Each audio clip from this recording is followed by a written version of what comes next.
Rise for silent invocation, followed by the Pledge of Allegiance.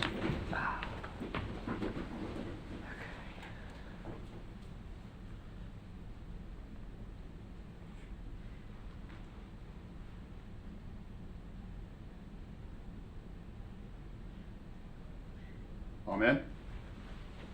I pledge allegiance To the flag of the United States of America and to the republic for which it stands, one nation, under God, indivisible, with liberty and justice for all. Will the clerk call the roll? Councilman Grubbs. Present. Councilman Bastian. Here. Councilman Stiltner. Here. Vice Mayor Foley. Here. Mayor Burnett. Here. All are present. We have a quorum. Item 4, discussion of tentative city millage and tentative city budget for fiscal year 2024. The public hearing is now convened to discuss the millage rate and budget. The fiscal year 2024 budget commences on October 1st of 2023 this year and continues through September 30th of next year in 2024. We'll begin with the City of Port Orange Council discussion of the tentative millage necessary to fund the fiscal year 2024 final budget for the City of Port Orange. The City of Port Orange is the taxing authority, and the current year taxable value for operating purposes is $5,048,363,095. That is a lot of property value in the City of Port Orange. The tentative millage rate is 4.9999 mils per $1,000 of valuation, which represents a 12.49% increase in ad valorem tax revenues above the rollback rate of 4.4447.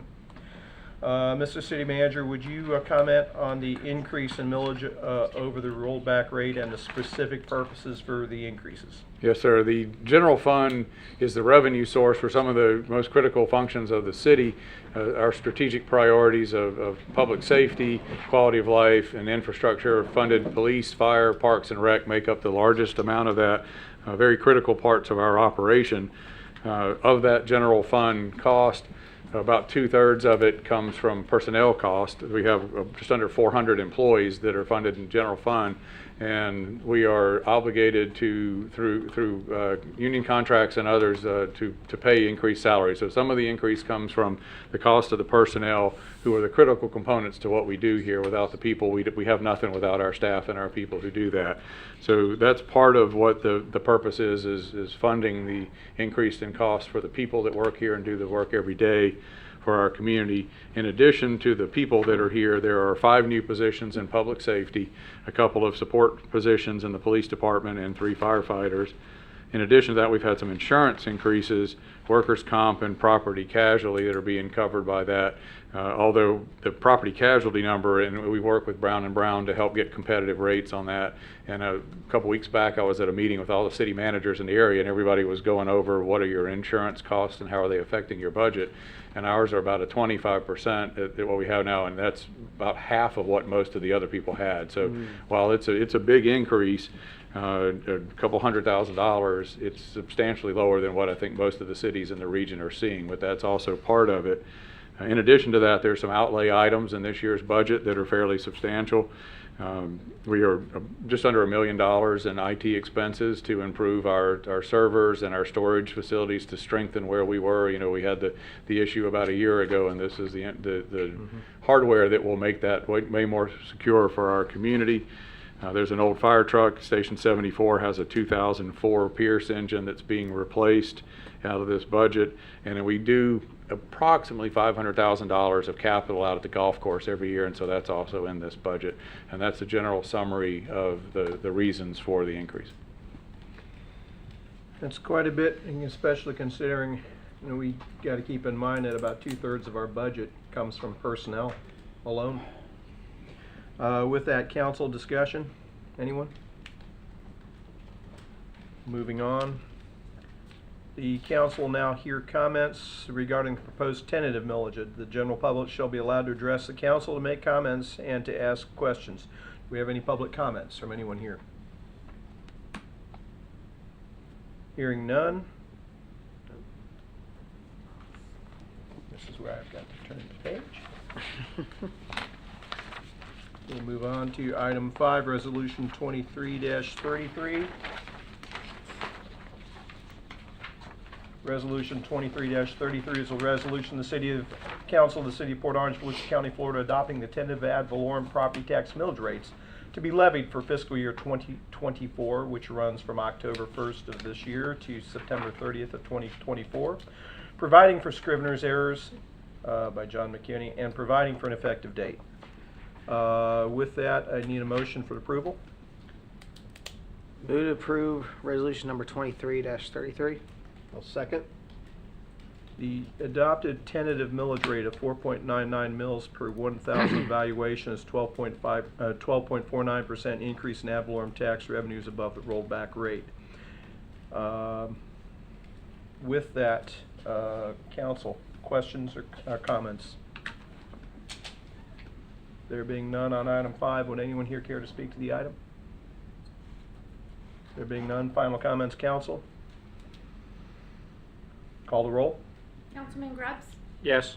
Councilman Bastian, Yes. Councilman Stiltner, No.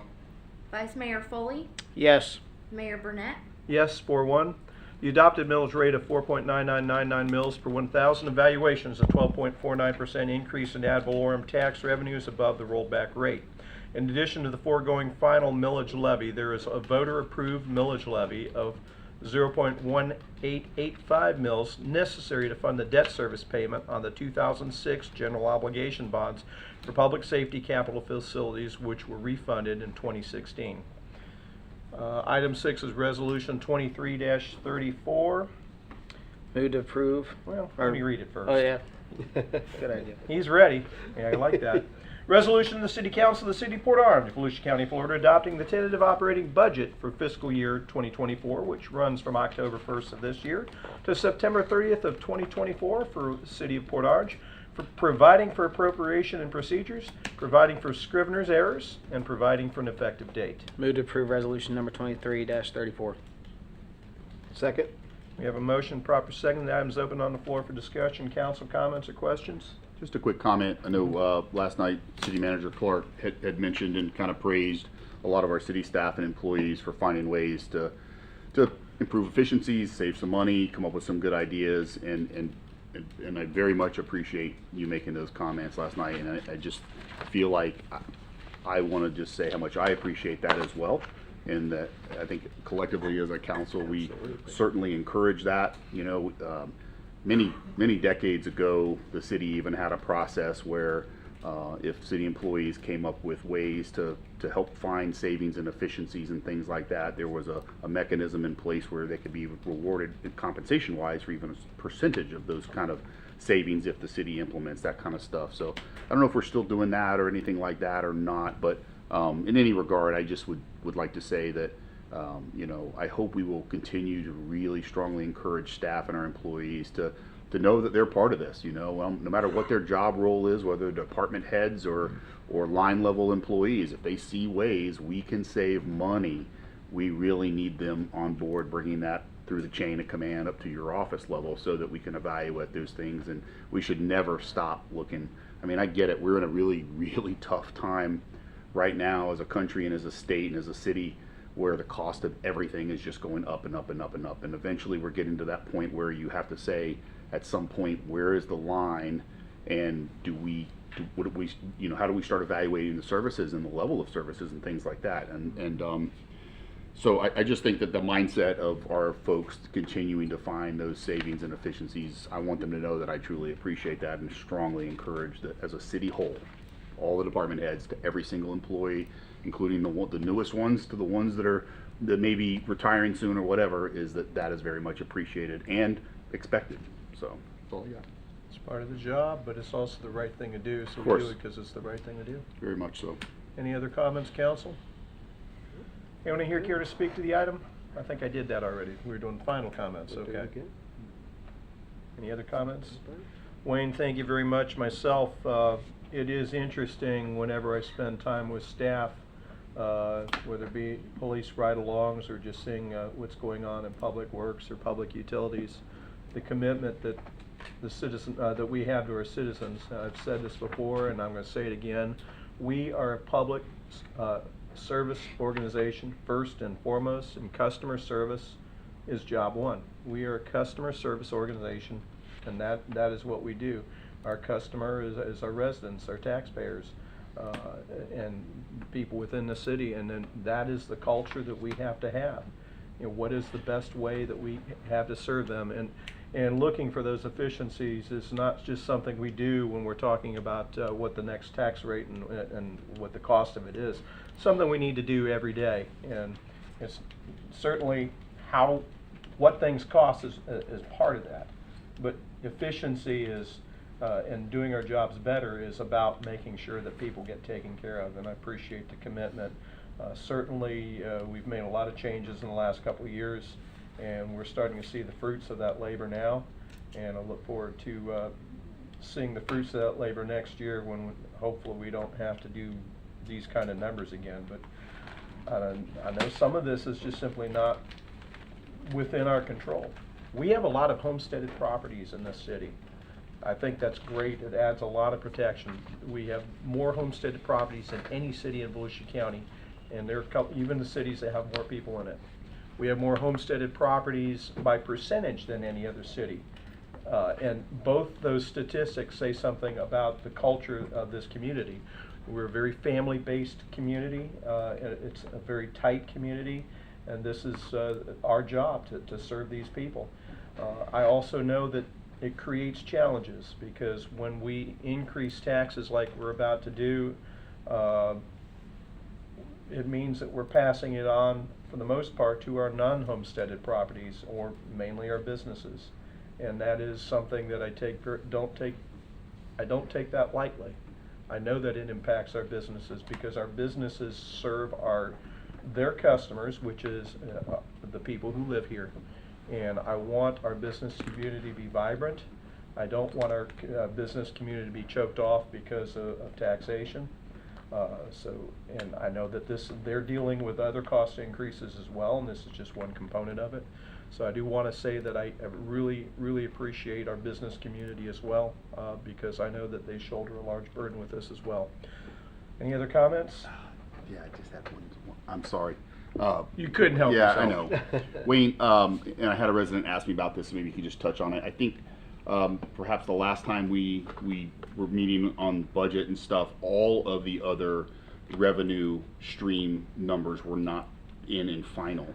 Can you just touch on that has all occurred, what the ultimate result of that was, and how that's impacting our budget, good or bad? Yeah, I can't, Sorry about that. John may be able to go through if you want the actual specifics. We do have all of them in here, the numbers, when we made the max millage down to the 4.9, that got us to that point. So that's how we were able to go from the 5.2 or whatever we were showing ahead of time. We had a little bit more gas tax and more sales tax than we thought. That was the area where we saw the higher revenue.